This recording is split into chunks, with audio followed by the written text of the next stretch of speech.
Gioielleria Laboratorio Orafo di Livio Darè. Crea e realizza gioielli seguendo i tuoi desideri. Bentrovati al meteo.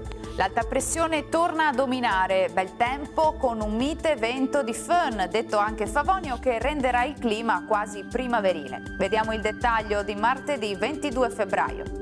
Sul Veneto avremo una splendida giornata all'insegna del sole, il cielo si presenterà sereno o velato, sui monti qualche addensamento. Probabile neve burrascosa sulle Dolomiti più settentrionali oltre i 1000 metri, causata dalla coda della tempesta Eunice che con raffiche di vento a 200 km/h sta flagellando il nord Europa.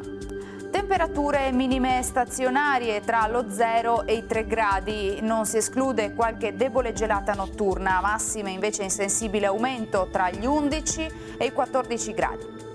Spostiamoci ora sul Friuli Venezia Giulia, anche qui avremo un ampio soleggiamento, qualche nube al pomeriggio in pianura ma del tutto innocua.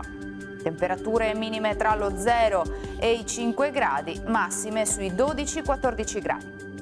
Infine diamo uno sguardo alla situazione del Trentino Alto Adige, anche qui soleggiato ovunque, neve a bassa quota sui confini alpini. Temperature minime intorno a 1 grado, massime infine sui 13 gradi all'incirca. Dal meteo per ora è tutto, vi auguro come sempre un buon proseguimento in compagnia di Antena 3. Arrivederci.